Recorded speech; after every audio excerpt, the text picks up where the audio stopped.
If everyone wants to come on up, we're going to go ahead and get started. Wow. That's I'm impressed with everyone. So thanks for coming out this morning.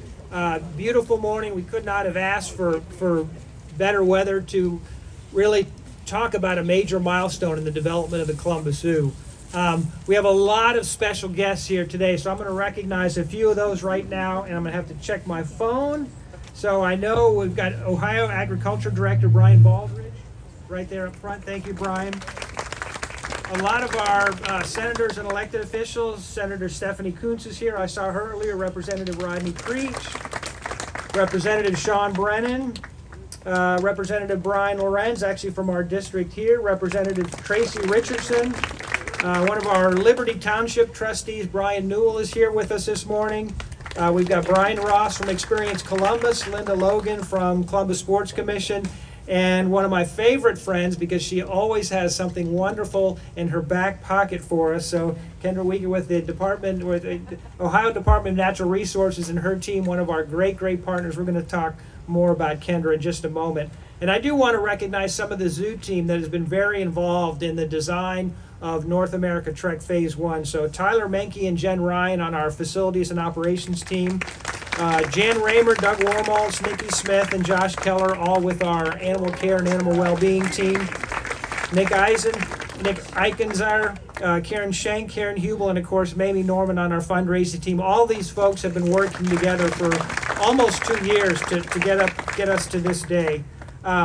Super exciting. So at $40 million, this will be the largest project that we've undertaken since Adventure Cove opened back in 2020. And we've got a lot of our donors that we're going to recognize, and they're with us here today. So I'm going to actually ask our chair to come up here in just a moment to share a few comments. We are about 80% funded with this project. And in addition to our donors, I wanted to share with you too that this is a unique way that the Columbus Zoo is able to operate. So as a not-for-profit institution, we are very careful stewards of our funding, and also very careful stewards of our financial management plan. And through very prudent financial management, we've been able to generate significant earned revenue over the last several years that we're putting toward this project. So for every dollar that we've raised, we've actually matched it 3-to-1 with dollars that we've earned. So that's a great public-private partnership. It's a great way that we can leverage our donor dollars, and it's a great way to get these really big projects off the ground. Now, I'm going to give a little spoiler alert. So we are talking today about Phase 1 of North America. This is a 2-phase project. So some of the team that's going to talk today will talk specifically about some of the projects that we're going to be working on over the next 18 months prior to opening in spring of 2025. But I'll give you a little teaser for Phase 2. So Phase 2 will actually have reimagined exhibits for our moose habitat, for our reindeer, our wolverines, our sandhill cranes, and for the first time in Columbus, sea otters, one of my favorite animals. So lots of things to come in the future. And even though we're still largely in the middle of this project, we're already working on the design portion and fundraising plan for Phase 2. So stay tuned for more on that. But now it gives me great pleasure to welcome Katie Wolf-Lloyd up to the stage. Katie is the chair of the Columbus Zoo Board of Directors. Katie?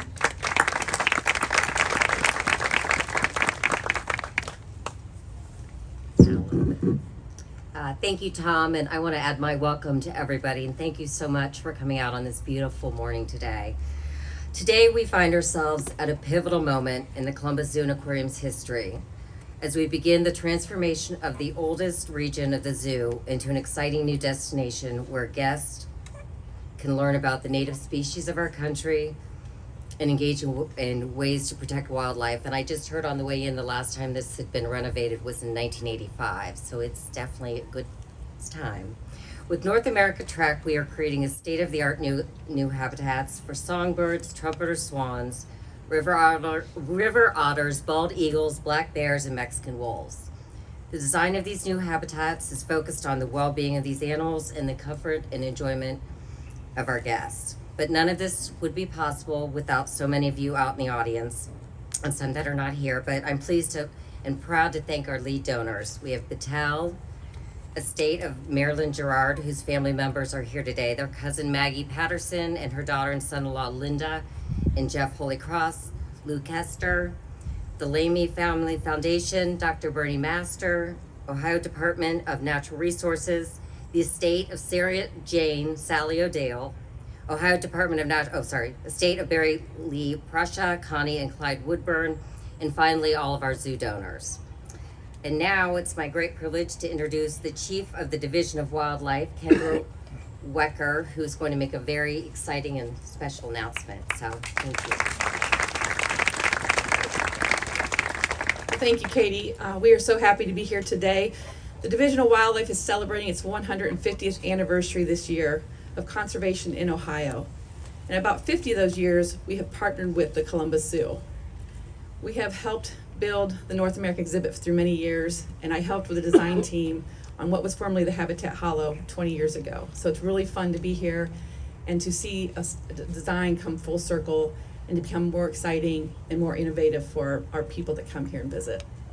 The Ohio Division of Wildlife is all about creating habitat and increasing our native wildlife population.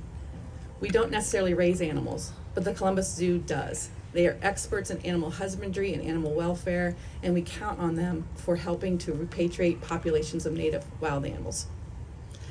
So, we wanted to give a gift towards North America. We dug around in a couch cushions and we found some money.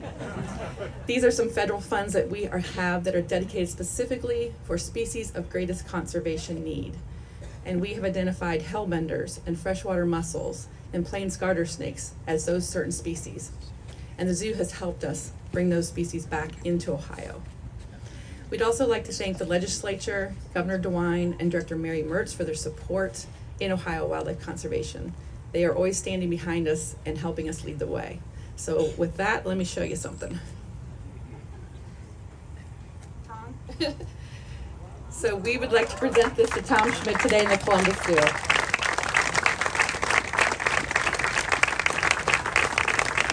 This is our single largest gift to the Columbus Zoo from the Division of Wildlife. And again, we did scrape around the couch cushions, as you can see by the change. But this is a huge investment for wildlife conservation in Ohio.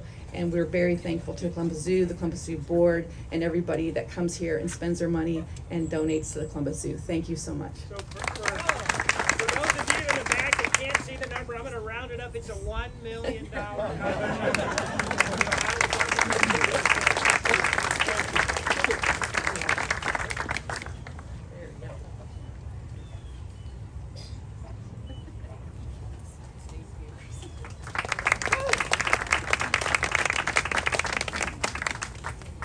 Who is next? Nikki Smith, our curator of North America. Let's welcome Nikki.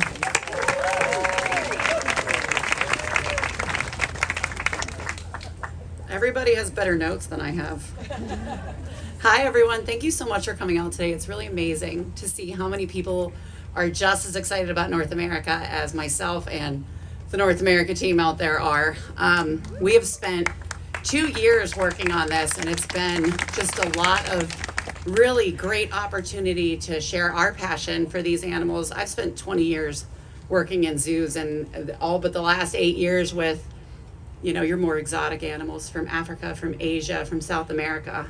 And it has been so rewarding to work here in North America with orphans that wouldn't have a home without us here, with animal programs that aren't always the flashiest, but ones that we just love so much and put so much of our heart into. This exhibit, North America Trek, it's the next edition in a long line of really exceptional and award-winning habitats and projects here at the Columbus Zoo and Aquarium. You've all walked through Heart of Africa and Polar and Adventure Cove, and we're hoping to bring that same feeling.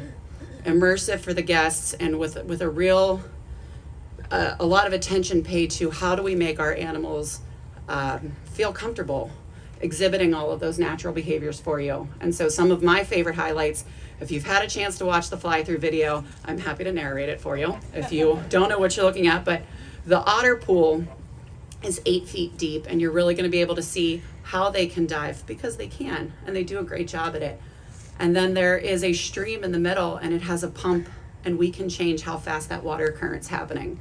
And so we can change it up almost every day for them and really allow them to experience their habitat the same way that they would experience the rushing streams in Ohio, where we're seeing otters again because of the great work of this state to bring back those habitats. Our black bears, if you come and visit in the shoulder months or the colder times of the year, you may not see them. Black bears are becoming a lot more common in Ohio these days, and when we get into the winter months, they're denning. And so our new habitat is going to have a really cool area where you can peek in to where they're denning. They'll still feel really comfortable and secluded, but we will all get the opportunity to see what does it look like when a bear slows down for the winter. I'm really excited about that. Our Mexican wolf habitat is one of the largest of any zoo in the US, and we're continuing that in our new habitat. It's large, it's expansive, and it gives the wolves something that they don't have right now that they love, and that is to stand above us and look down. Our wolves love to stand up on cliffs and on rocks and different things like that, so we're giving them those great opportunities. Like I said, this has been 2 years. We started these meetings in 2021, and the North America team from the very beginning was brought to the table. We're so appreciative of that. We're so appreciative of all of the donors that are here that feel as strongly about these habitats as we do. We provide homes for orphaned animals. We provide homes for injured animals. A lot of our animals could not be in the wild, whether it's our bald eagles or the moose or our songbird aviary. We love all of them, and we're happy that you do too. So thank you so much for being here today. I invite you to enjoy all of the pictures that are up and around and the video. Also the refreshments. The donut wall is amazing. The actual groundbreaking is going to take place right over here in just a few minutes. So thank you so much.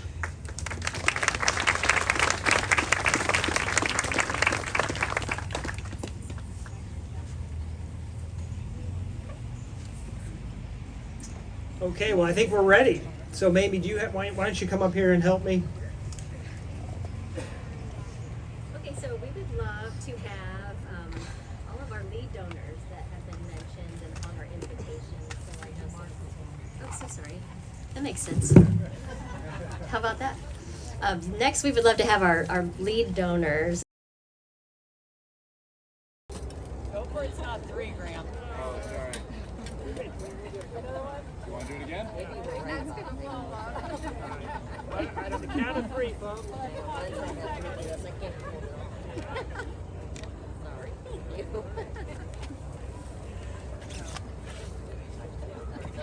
One, two, three.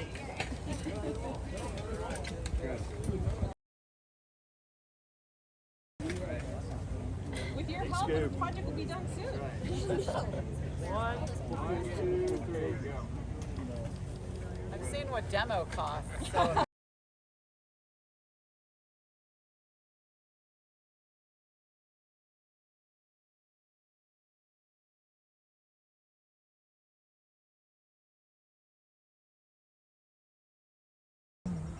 All right, Buckeye Coaster fans, this is Jeremy, and we are here at the Columbus Zoo checking out the groundbreaking for the new North American Trek area, and I am grateful to have the president and CEO with me, and he's going to give you guys a little bit of insight on what's going to happen here in the next few years at the Columbus Zoo, which we absolutely love and cherish. So it's an exciting day. So breaking ground on North America Trek. So this is the first phase. It's about a $40 million project, and it's going to completely reimagine habitats for black bear, for our Mexican gray wolf, for our river otters, and our trumpeter swans and our songbirds. So all new habitats, a new underwater viewing opportunity. River otters, they're amazing animals, and so we're going to be dramatically increasing the size of their habitat.